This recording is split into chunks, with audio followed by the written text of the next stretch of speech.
I was in a juvenile system after going through the foster care for 3 years in reformatory schools, state hospitals, and all of a sudden I'm at this reformatory school, and I was going through the meal line, and this beautiful African American lady looked at me and smiled, that smile like that social worker, and said, "You remind me of my son." Wow. And at that moment, it was the first time I felt like I had a mother.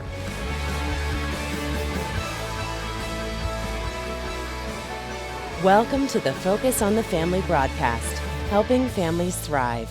Tyrone, welcome to Focus on the Family. Thank you, guys. This is truly a blessing. We're going to get to your story, but first, the two of us, we have experienced some tough things, but when you get right down to it, what do these children need more than anything? To me, it's all about relationship. I mean, at the end of the day, these kids need to know that they have a purpose on this earth. There is a reason why we all go through what we go through, but it's just to being able to look in someone's eyes and say, why am I here? And do you accept me for who I am? And that means everything that comes with me, accept them right where they're at in that particular moment. And we have found that when you accept them right where they're at, they open up. Well, I love that idea of hope, you know, that it gives them hope. Relationship brings hope. Yes. When people care about you, you feel hopeful that Yes. someone even notices me.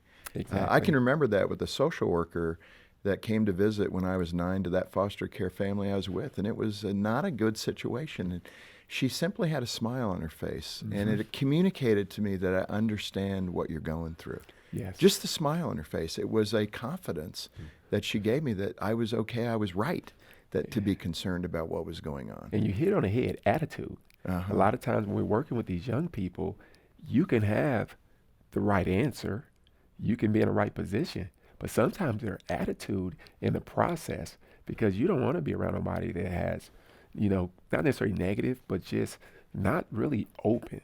But those smiles, They make a difference, don't they? Makes a difference. And you know, for the person that is the adult, I don't even think they understand the power of that smile and that confidence that they portray. Yes. That a child can hang on to. We do it as adults now without even thinking about it. Exactly. But when you're engaged with a high-risk child, those are the small things that are very big to them.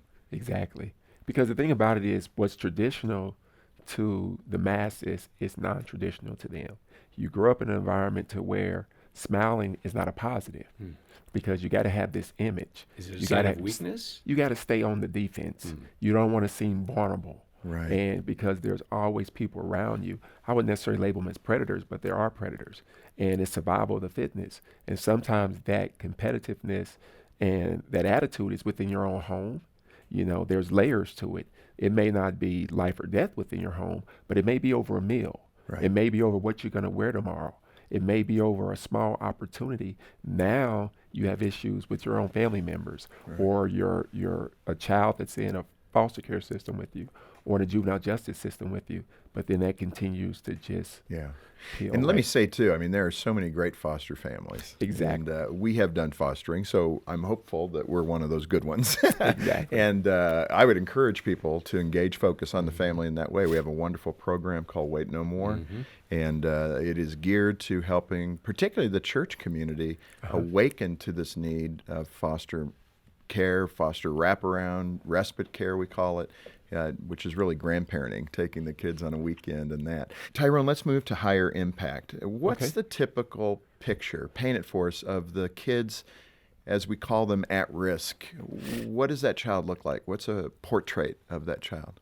Well, a typical higher impact kid, we try to take it to that next level, because you have a lot of good kids in bad situations. And a lot of times, if you're a minority living in a certain community, they all look like they're at risk or high risk. And if you think about it, we're all at risk or high risk of something. That's for Getting sure. involved in drugs, sex, alcohol, anything that's inappropriate if you don't have the proper guidance and resources around you. So what we try to target is a kid that may be in that environment, but he's a thinker. Even if and he's a leader.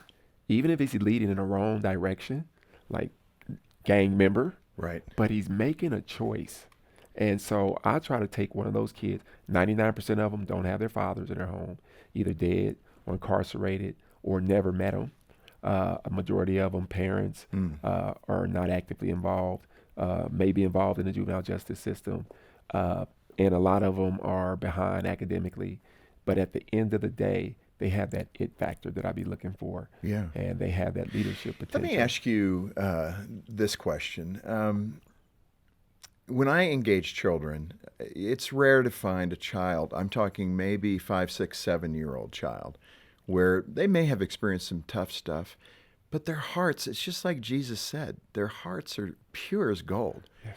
Even in tough neighborhoods, they're not yet jaded, and they haven't maybe been wounded in a way that they are becoming angry or, those typical attributes of a little older child who is now figuring out what's going on. What changes that? What is that weapon of the enemy of our soul that starts to tear them down, and they become bitter and angry and mad and want to take out their own form of justice on those around them?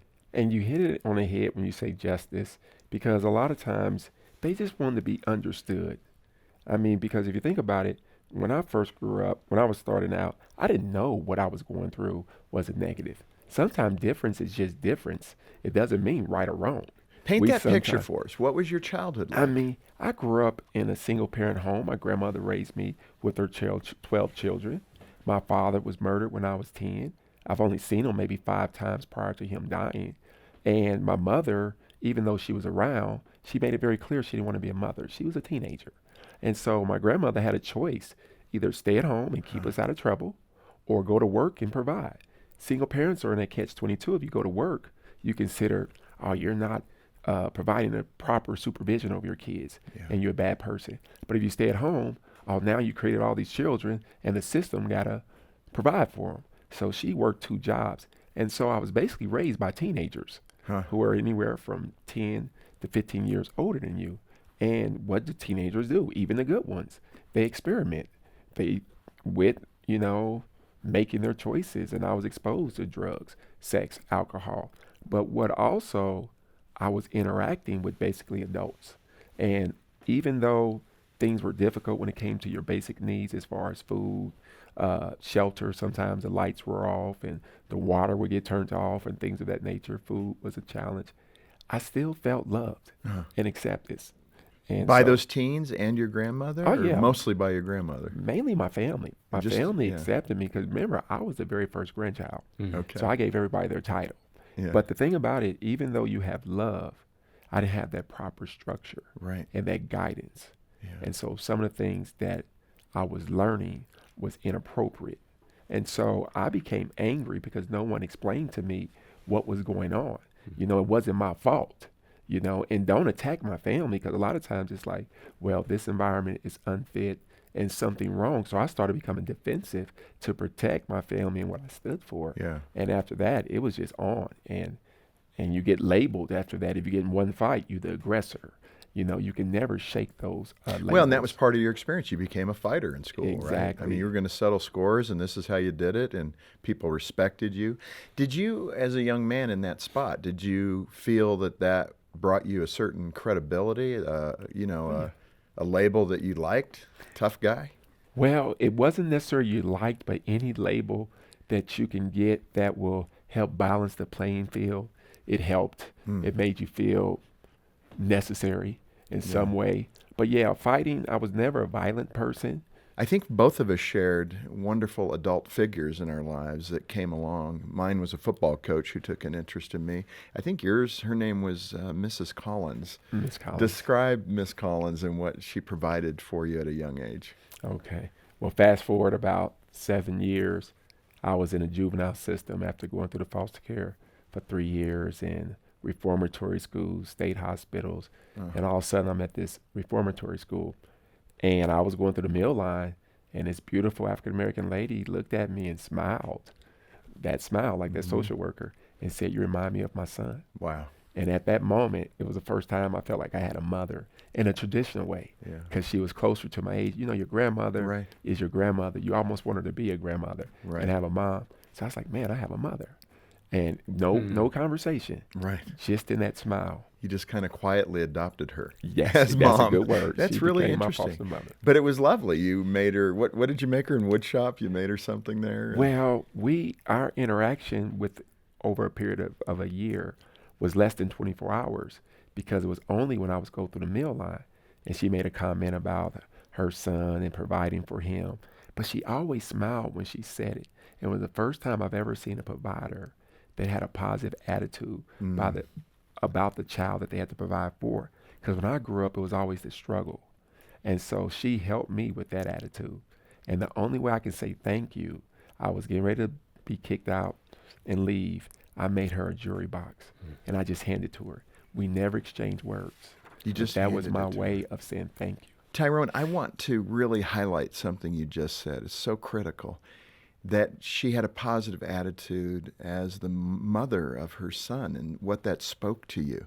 People that haven't gone through this kind of arrangement, you typically get sour attitudes. You get downer people. Why do I have to provide for you? Why are you in my life? You're a burden to me. Even that, they don't get a lot of positive or observe a lot of positive. That's what you're driving at, right? Yes. In any relationship, if you decide to take on that responsibility, you shouldn't put that burden on that person that's already going through that struggle. Yeah. And often we do. You're the reason why we have to go through X, Y, and Z. And you want to just be accepted for who you are and where you at and try to be a resource to change things. But again, it gave me the attitude, and I tell every kid I work with, I am blessed to work with you. Yeah. God has put you in my life. I've chosen you. And it's nothing about your circumstances that's going to change that. Now, that doesn't mean you're not going to frustrate me or make me upset, but the dynamics of our relationship and everything that comes with it and you is embraced. And that's how we start, because they are children. They are kids. We are the adults. They ain't going to know everything.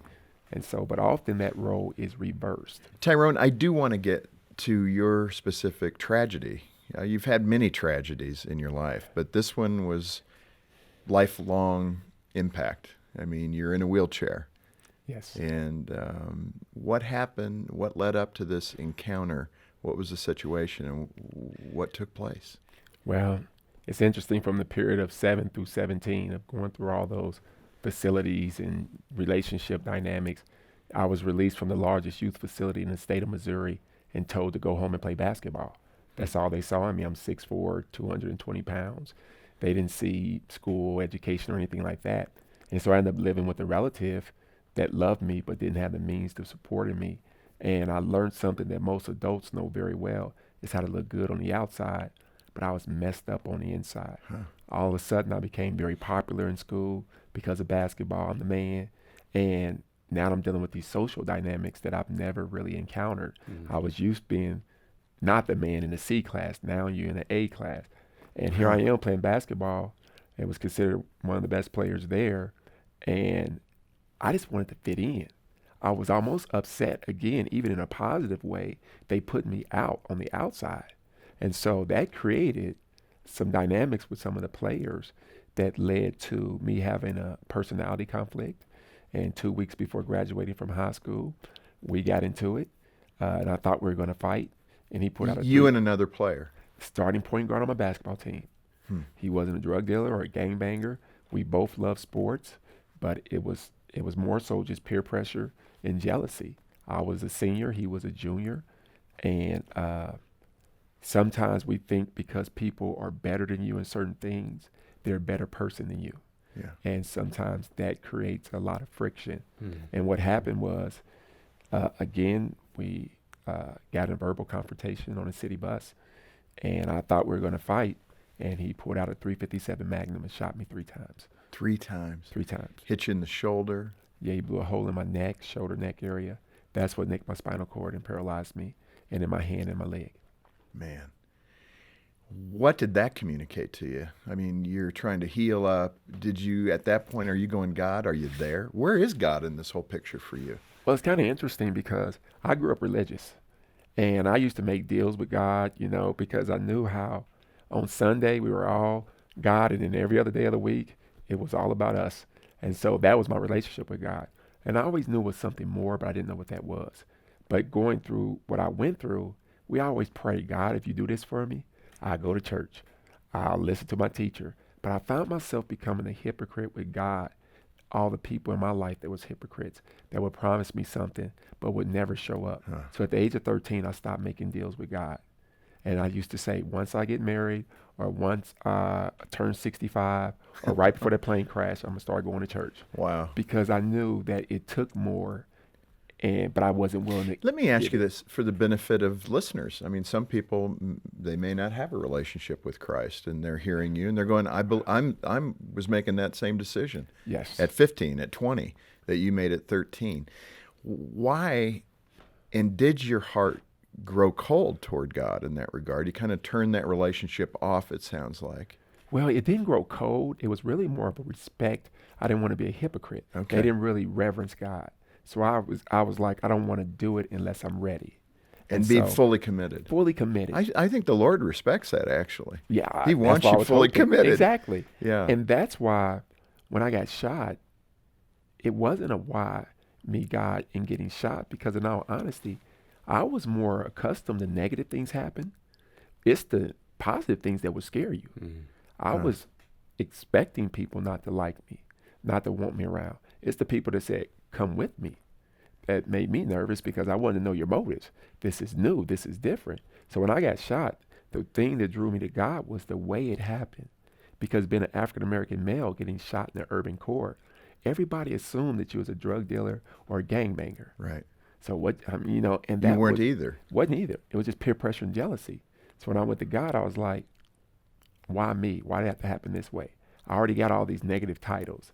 And that's when he told me, this thing is real. No matter what you've been through as your childhood, you got to choose who you're going to serve. Wow. There's a heaven and a hell, because sometimes kids think because you're going through so much that you're going to get a pass. And that's not going to happen. You got to make a choice. And I had to choose that day, who was I going to serve? But part of salvation is what? Forgiveness. And so I called him up and let him know that I forgave him, and then God gave me the strength. But And he forgave me. describe that, because some of us are living with unforgiveness. Help those that are living with maybe far less of an issue. But how did you really, Tyrone, forgive the guy that shot you and crippled you? And that's a phenomenal heart. In all honesty, it was just a choice. It wasn't a feeling. I didn't feel good about it. I didn't want to. And another thing that made me more comfortable with it, I knew all that I have done, that I wanted to be relieved from. So sinners And saved by that's- grace. That's the part was bigger to me. Yeah. Is just being obedient. And the deal I made with God was, you have one time to do me wrong, because so many people have done me wrong. And if you commit, this was like a real personal conversation. Sure. But it wasn't biblically. I just wanted someone to be there for me. Yeah. And I just said, if you don't lie to me, I will give this thing my all. And if that takes forgiving the guy that shot me, I will do it. And he promised me peace and understanding, because I really wanted to understand what was the purpose of all this mess. And when you look at it, Tyrone, you described yourself as not a good student and all those things, but you've now graduated from law school. That's hopeful for people who are struggling, teenagers that might even hear the broadcast Yes. that are struggling. How did your life begin to turn around then? You make this commitment to the Lord. He says, forgive the man that crippled you. Did things begin to turn around right away? Did you feel God's love? Did people express it to you? How did you start sensing that, okay, God is who he said he is? Well, he started making sense of my past. And that's where it started. Because I did want to find my purpose from the very beginning. Because I knew that, that was in the scripture.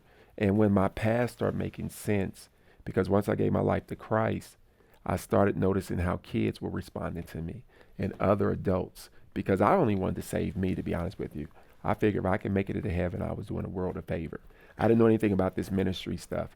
And then when I started seeing other people's response, then my past started making sense. Because when I shared what I went through, and that kid started changing, that young adult started changing, that's what changed me. It made me want to go further, because most adults shut the door when I said I wanted to go to college. Right. I wanted to be a lawyer or a doctor. They said, no, that's not going to happen because of the color of your skin or your family's last name or where you lived. Wow. And so that's what motivated me to show them that with God in your life and some hard work, you can go beyond natural circumstances.